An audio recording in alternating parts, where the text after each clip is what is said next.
In the early hours of the 28th of February 2026, the Middle East awoke to an explosion unlike any seen in recent memory.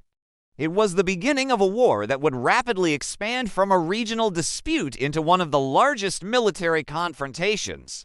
What began as a coordinated aerial offensive by the US and Israel against targets in Iran quickly spiraled into a broad, multi-front conflict. This story was not one of a single battlefield or a limited exchange of fire. It became a war of missile salvos and drone strikes. Embassies were hit and airspaces closed, reshaping geopolitics overnight. The tale is complex, involving strategic calculations, long-standing rivalries, and unforeseen human costs. To understand how this moment came to pass, we begin with the first detonations in Tehran. Operation Lion's Roar, a preemptive strike. The coordinated offensive was codenamed to convey both resolve and shock. In early morning darkness, hundreds of air sorties and missile salvos were unleashed at strategic targets across Iran, from military installations and air defense networks to government buildings deep within the heart of Tehran. Among the targets struck were the Iranian Presidential Office and the Supreme National Security Council building. According to official statements, the operation aimed to degrade Iran's capacity to wage coordinated retaliation, and to blunt what both nations described as an emerging existential threat. The U.S. aim focused on suppressing Iran's missile and drone production capacities, dismantling key command and control nodes, and disrupting logistical networks. That could sustain future aggression. The Israeli military emphasized the need to preempt imminent threats that Tehran was poised to deploy against Israeli territory and allied forces. Within hours, Iranian state media confirmed that Supreme Leader Ayatollah Ali Khamenei had been killed in the strikes, a development that sent shock waves through the region and around the world, while details of his death were hotly contested in real time.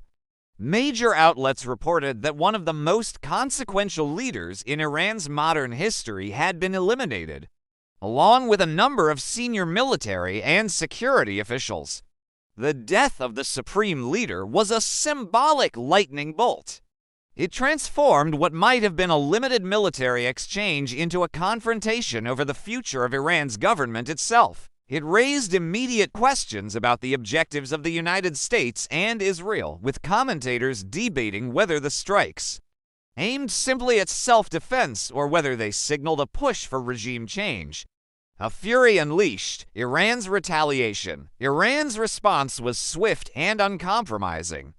Within hours of the initial strikes, Tehran launched waves of ballistic missiles and unmanned drones at a broad array of targets, not only in Israel but across the Gulf region. Iranian military command announced that American military bases, allied facilities, and even civilian centers would be counted as legitimate targets in retaliation for the campaign against Tehran.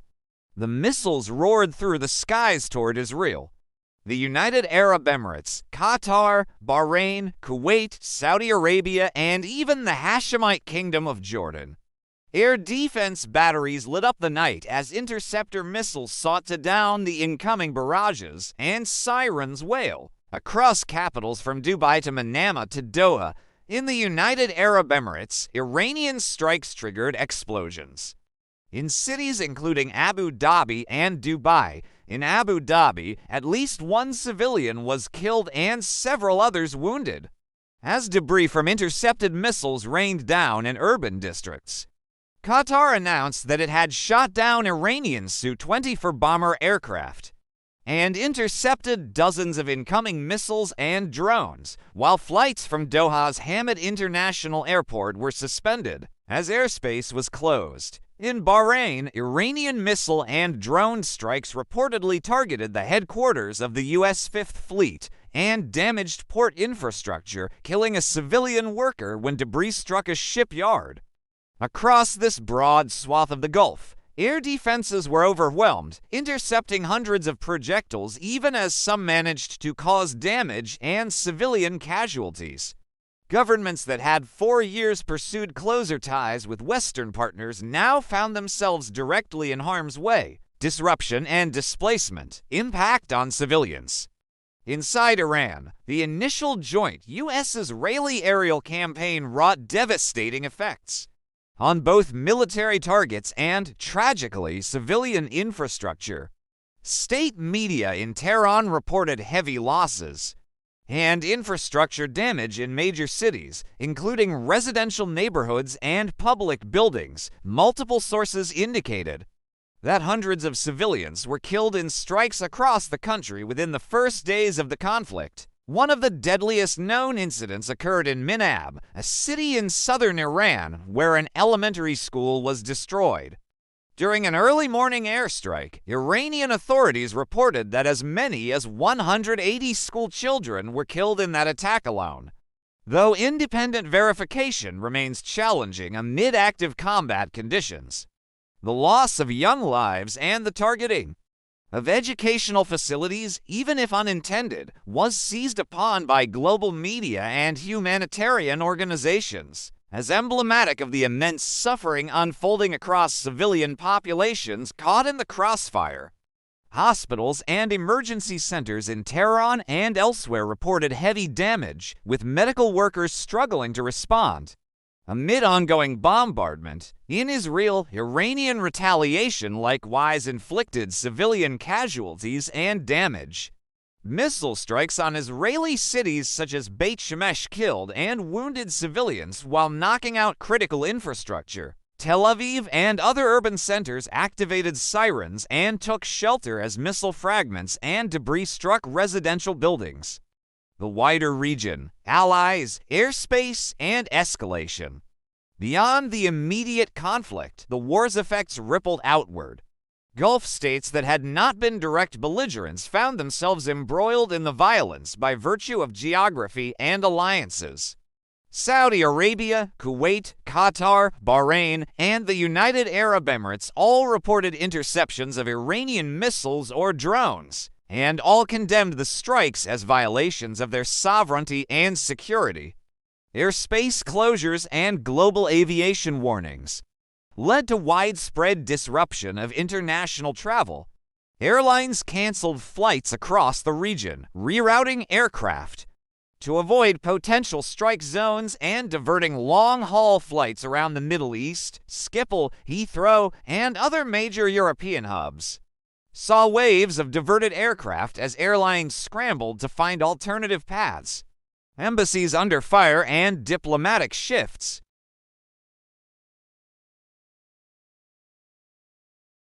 Iranian drones struck the United States Embassy compound, causing a fire and prompting emergency evacuations of staff and non-essential personnel. Another attack hit the U.S. Embassy in Kuwait earlier in the conflict, underscoring Tehran's strategy of hitting American symbols and assets abroad. In response, the U.S. State Department issued urgent warnings for citizens to evacuate from multiple countries in the region, including Iraq, Kuwait, Saudi Arabia, and others. Travel advisories reached unprecedented levels as diplomatic missions scrambled to extract staff and citizens. Global diplomatic reactions were immediate and sharp. Russia condemned the U.S.'s strikes, labeling them an unprovoked act of armed aggression and warning of dire humanitarian and geopolitical consequences. Moscow reaffirmed its alliance with Iran even as it offered to mediate a ceasefire, arguing that the initial offensive eroded international law and stability. By the third day of open warfare, it was clear the conflict between Iran and the coalition led by Israel and the United States was no longer contained. What began as a preemptive aerial assault transformed into a region-wide confrontation, pulling neighboring governments into direct action. The tempo of operations intensified. Israeli aircraft continued deep penetration strikes against Iranian missile depots and radar arrays. American naval assets in the Persian Gulf launched cruise missiles at sites responsible for retaliatory barrages. Satellite imagery showed plumes of smoke rising from multiple Iranian provinces, while state television broadcast images of defiance. Inside Israel, the government declared a full national emergency. Reserve units were activated and defense batteries repositioned. For the first time in decades, the Israeli home front faced sustained missile pressure directly from Iranian territory. Iran signaled its retaliation would not be limited to Israeli soil.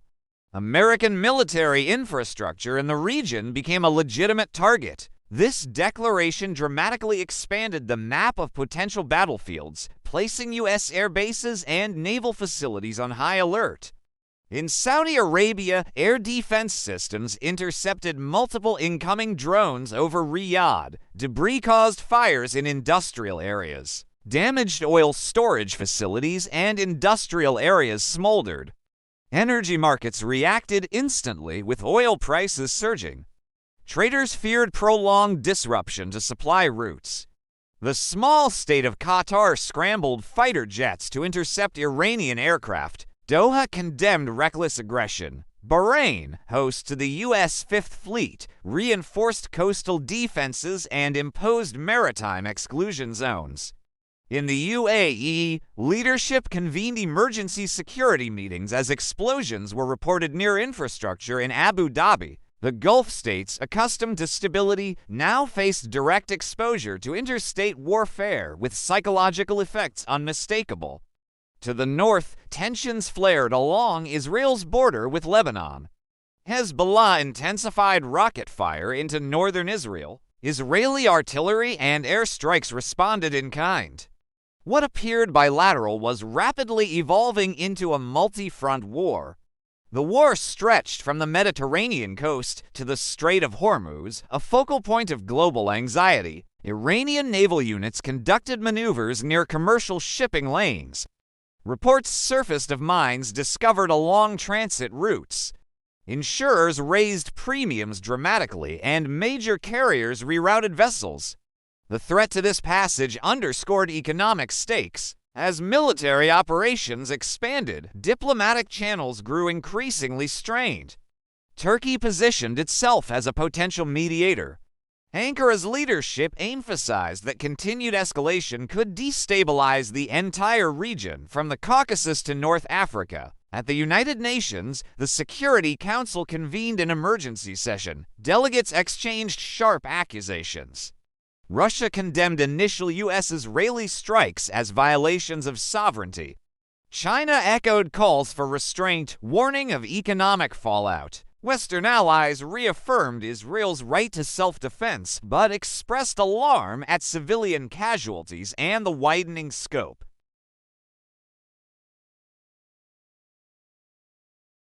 Inside Iran, the political landscape grew more uncertain with the reported death of its supreme leader. Questions emerged regarding succession.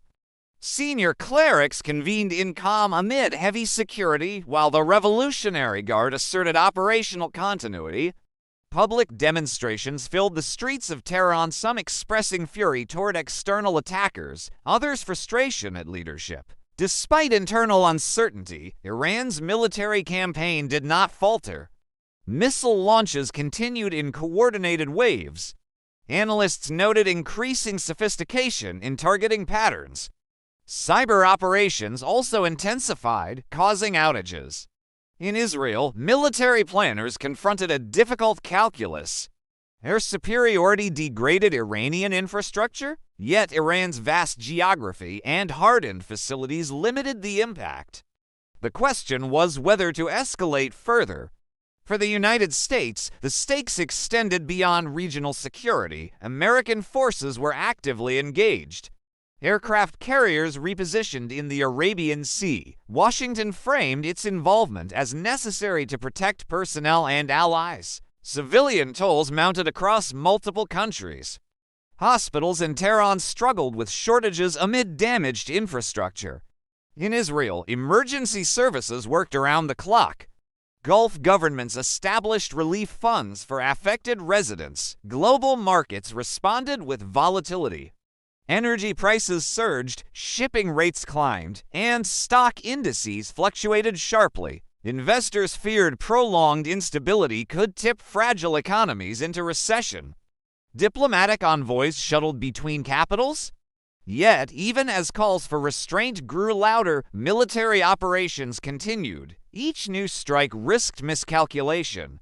By the end of the first week, the outlines of a protracted conflict were emerging. Front lines were fluid and dispersed. The deeper struggles centered on deterrence, influence, and political survival. The answers remained uncertain.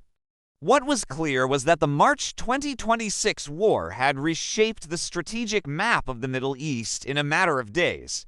As the second week approached, attention shifted to whether diplomacy could gain traction before the violence reached an irreversible threshold. Military commanders continued to plan contingencies. Diplomats continued to draft resolutions. Civilians braced for sirens again. The storm that began with a sudden strike on Tehran had evolved into a complex, interconnected crisis. One that tested alliances, strained economies, and challenged long-standing doctrines of deterrence. The world watched closely. As missiles continued to arc across the night sky, the next decision by any side could determine whether the war remained regional or expanded into something far larger. As the second week of the March 2026 war unfolded, the conflict entered a more dangerous and complex phase. What had begun as a direct exchange was now expanding across additional fronts: geographic, political, and digital. The pace of missile launches slowed slightly, but the breadth of confrontation widened. The most immediate escalation emerged along Israel's northern border. In southern Lebanon, the militant group Hezbollah intensified its campaign. Rocket fire into northern Israel, once sporadic, became sustained and coordinated. Intelligence assessments from Israeli defense officials suggested that Hezbollah had activated contingency plans long prepared in coordination with Tehran. Entire Israeli communities near the Lebanese border were evacuated as barrages struck residential areas, transportation corridors, and military staging zones. Israel responded with extensive airstrikes across southern Lebanon, targeting suspected weapons depots, command centers, and tunnel networks. Columns of smoke rose over Tyre and Nabatee as artillery exchanges echoed across the border. The Israeli government described its actions as necessary to neutralize a second front. Military analysts noted that Hezbollah possessed a significantly larger rocket arsenal than Palestinian factions in Gaza, creating a more formidable northern threat. The concern in Jerusalem was that if the conflict became a prolonged, two-front war, resources would be stretched thin, even with American logistical backing. Meanwhile, Hezbollah leadership framed its campaign as defensive solidarity with Iran. Public statements emphasized resistance against what it described as Western aggression. While Lebanon's central government called for restraint, it struggled to assert control over events unfolding in its southern territories. At sea, tensions escalated around the Strait of Hormuz.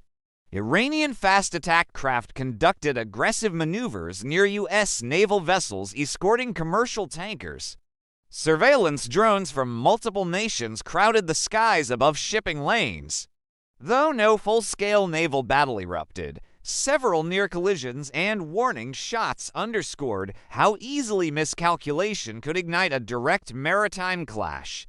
The United States increased its naval presence in the Arabian Sea, deploying additional destroyers equipped with missile defense systems. Officials stated that the objective was defensive, to protect global commerce and ensure freedom of navigation. Tehran countered that foreign warships operating near its coastline represented provocation. Oil shipments slowed but did not cease entirely. However, insurers imposed steep war risk premiums, driving up transportation costs worldwide. Energy importing countries in Asia and Europe began tapping strategic reserves in anticipation of prolonged instability. While missiles and drones dominated headlines, a parallel battle unfolded in cyberspace. Government networks in Israel, Iran, and several Gulf states experienced coordinated attacks. Banking systems reported disruptions. Power grid operators in multiple countries increased security protocols amid warnings of attempted intrusions. Cybersecurity experts observed patterns consistent with state-level operations. Iranian-linked groups were suspected of targeting Israeli infrastructure databases. Israeli cyber units were believed to have infiltrated Iranian communications networks to disrupt military coordination.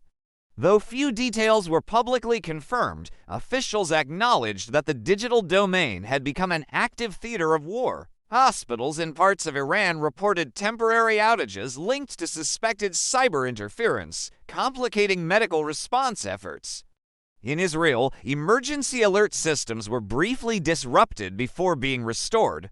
The digital escalation introduced a new layer of unpredictability. Invisible, rapid, and difficult to attribute with absolute certainty.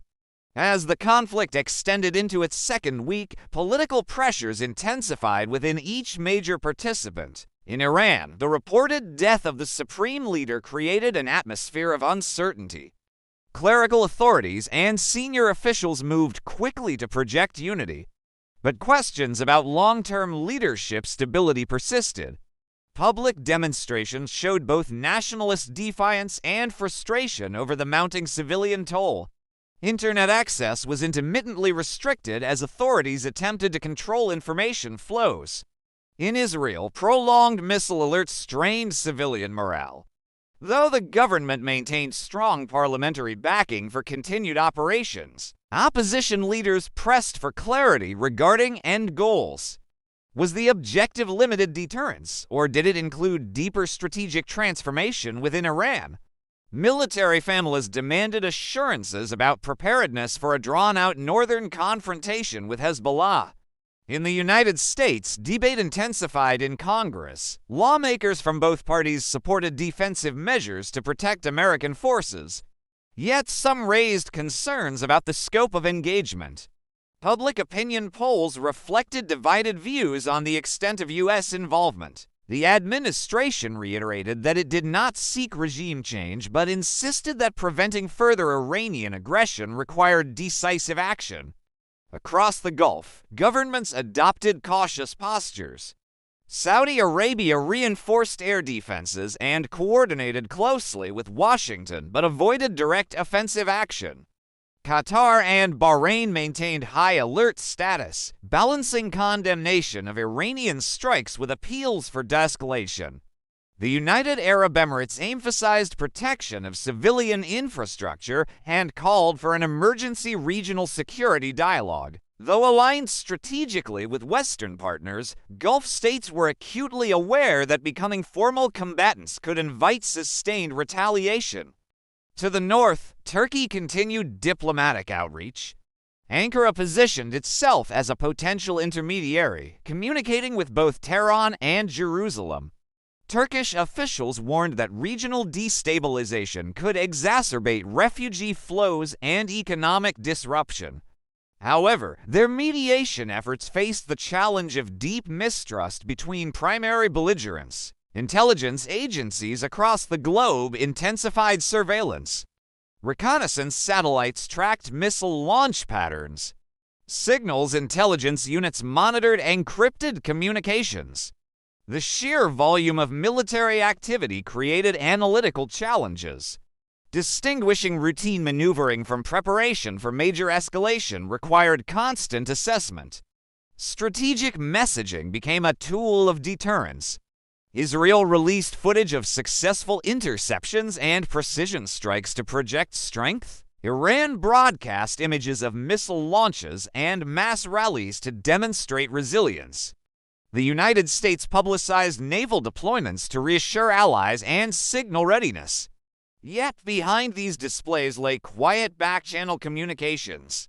Diplomatic intermediaries explored whether limited pauses in strikes might allow humanitarian corridors or prisoner exchanges. No formal ceasefire emerged, but the existence of such contacts suggested that none of the principal actors sought uncontrolled expansion. global powers monitored developments carefully. Russia reiterated criticism of the initial strikes while avoiding direct military involvement. China focused on economic stability, urging all sides to protect shipping lanes and energy infrastructure. Within NATO, consultations addressed force protection for member assets in the Mediterranean and Middle East. European governments enhanced security around embassies and military bases. While no alliance-wide intervention was announced, contingency planning intensified. Analysts warned that the most dangerous scenario would be a misinterpreted strike causing mass casualties in a third country, compelling that government to enter the conflict directly. So far, defensive postures held, but the margin for error remained thin. Humanitarian organizations reported growing displacement in border regions of Lebanon and northern Israel. Infrastructure damage in parts of Iran complicated aid delivery. International relief agencies appealed for temporary ceasefires to facilitate medical evacuations and supply shipments. Airspace restrictions disrupted not only commercial travel but also humanitarian logistics. Relief flights required special coordination and often faced delays. The interconnected nature of modern infrastructure meant that even limited physical damage produced cascading consequences. By the midpoint of March, the war had settled into a pattern of calculated strikes, defensive interceptions, and strategic signaling. None of the principal actors appeared willing to concede publicly, yet none had crossed thresholds that would guarantee full-scale regional war. The central question became whether deterrence could be re-established without further escalation. Military planners on all sides weighed proportional responses carefully. Intelligence assessments focused on intentions rather than capabilities alone. The March 2026 war had already altered strategic assumptions. Direct strikes on sovereign territory, leadership targeting, multinational missile exchanges, and widespread cyber operations marked a departure from the shadow conflicts of previous years. The confrontation was overt, technologically sophisticated, and geographically expansive. As global leaders prepared for another round of diplomatic outreach, the region remained on edge. Missile defenses stayed active, naval escorts continued. Cyber teams monitored networks through the night.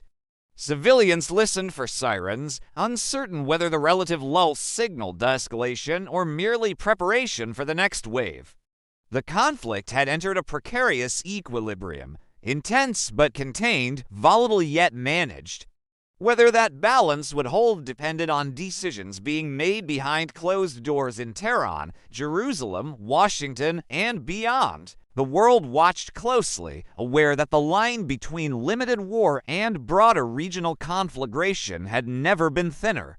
By the third week of the March 2026 war, the tempo of missile exchanges had slowed, but the stakes had not diminished.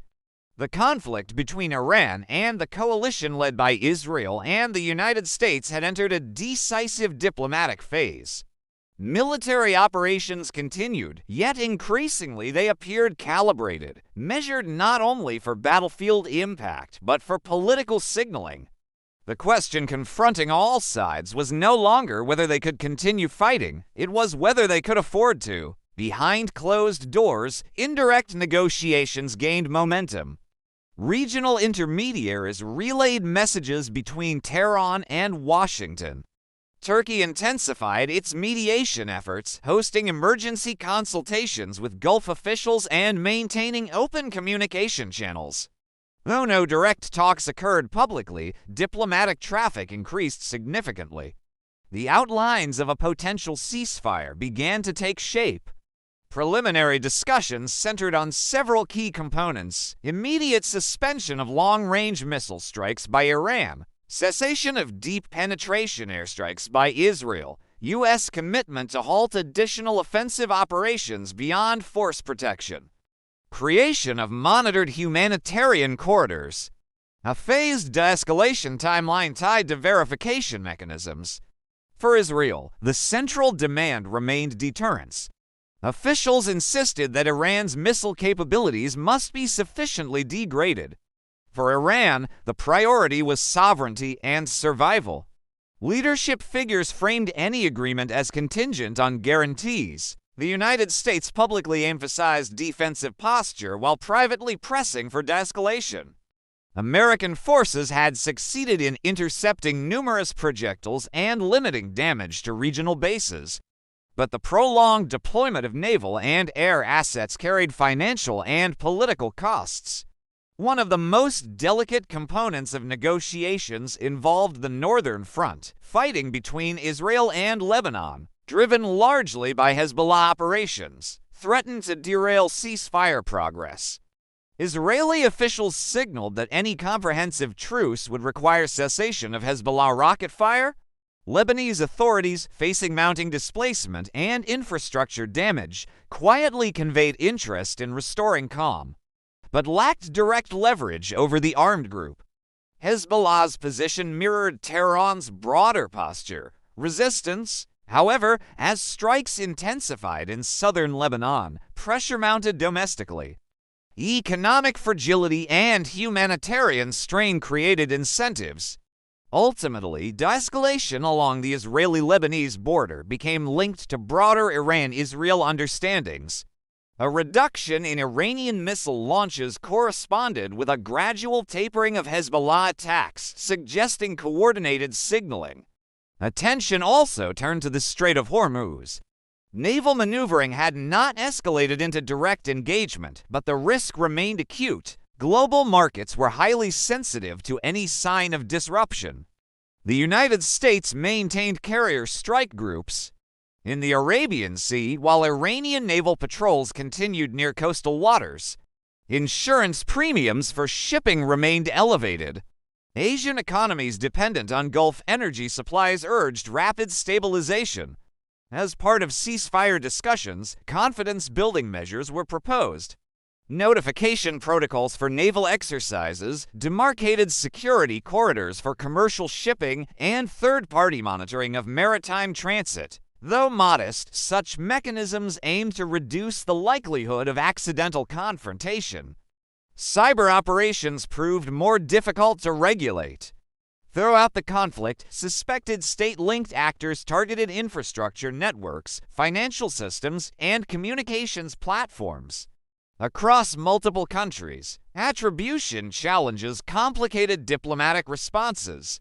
As negotiations advanced, unofficial understandings emerged regarding restraint in cyber intrusions targeting hospitals, power grids, and civilian services. While no formal treaty addressed digital warfare, a quiet reduction in disruptive incidents suggested partial adherence to informal red lines. The March 2026 war underscored how cyberspace had become inseparable from conventional conflict. Digital vulnerabilities amplified physical damage, and cyber deterrence became an integral component. Inside Iran, leadership consolidation accelerated. Religious authorities and senior officials moved to affirm continuity in governance structures. Public messaging emphasized resilience and survival in the face of external attack. Yet economic strain and infrastructure damage posed serious challenges. Reconstruction would require resources constrained by sanctions and wartime expenditures. In Israel, political debate intensified regarding the long-term objectives achieved. Supporters of the campaign argued that deterrence had been reasserted, and that Iran's strategic capabilities suffered meaningful setbacks. Critics questioned whether leadership targeting risked entrenching hostility. In the United States, policymakers assessed both military performance and diplomatic fallout. The operation demonstrated interoperability between American and Israeli forces, as well as the effectiveness of layered missile defense systems. At the same time, prolonged deployment and rising energy costs reverberated domestically. Across the Gulf, governments recalibrated defense strategies. The conflict exposed vulnerabilities despite advanced air defense systems. Investment in missile interception technology accelerated. Early warning integration and regional intelligence sharing accelerated. Global power repositioning. Major global actors observed closely. Russia maintained rhetorical opposition to Western strikes while avoiding direct military entanglement. China emphasized economic stability and uninterrupted trade routes, quietly engaging in diplomatic outreach.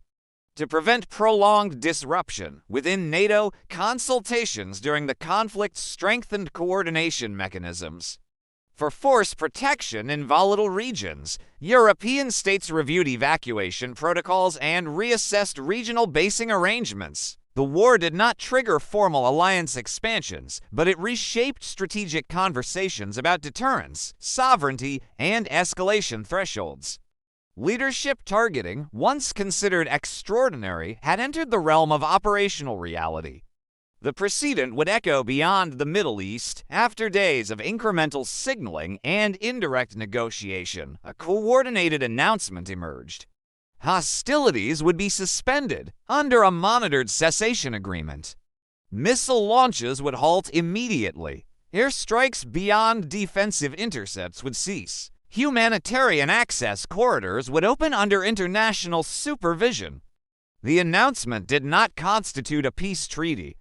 It did not resolve core political disputes. It represented instead a pause, a recognition that continued escalation risked consequences. Neither side fully controlled. In the hours following the declaration, missile alerts fell silent, aircraft remained grounded. Naval vessels held position but refrained from aggressive maneuvering. Aid organizations mobilized rapidly to reach affected areas. The March 2026 war left a region altered. Militarily, it demonstrated the potency of long-range precision weapons and the importance of integrated missile defense networks. It revealed the centrality of cyber capabilities alongside conventional arms. It showed how quickly a limited strike could cascade into multinational confrontation. Politically, it reinforced enduring rivalries between Iran and Israel while exposing the fragility of regional stability. Gulf states, though not primary belligerents, found themselves directly targeted, accelerating security integration among them. Economically, energy markets absorbed shocks but avoided catastrophic collapse. Nevertheless, the conflict underscored how tightly global prosperity is linked to stability in narrow geographic corridors. Diplomatically, it reaffirmed the value and limitations of back-channel communication. Even amid intense hostility, indirect dialogue prevented escalation beyond certain thresholds. For civilians across the region, the legacy was more personal. Damaged homes, disrupted lives, and memories of sirens in the night. Reconstruction efforts would continue long after headlines shifted elsewhere. As the ceasefire took hold, analysts debated whether deterrence had been restored or merely postponed. Iran retained significant capabilities, though degraded. Israel demonstrated reach and resolve, but faced enduring security challenges. The United States reaffirmed its regional commitments while confronting questions about long-term engagement. The March 2026 war did not redraw borders. It did not produce regime collapse or sweeping diplomatic realignment. Instead, it marked a turning point in the conduct of modern regional warfare, overt, technologically sophisticated, and globally consequential. In the weeks that followed, embassies reopened gradually.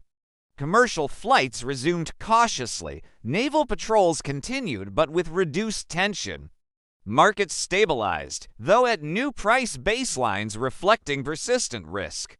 The storm that began with coordinated strikes on Tehran had swept across capitals, coastlines, and cyberspace. It tested alliances, strained defenses, and reminded the international community how rapidly escalation can unfold.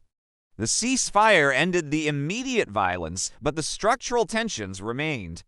The region entered a period of uneasy equilibrium, watchful, armed, and aware that the lessons of March 2026 would shape strategic calculations.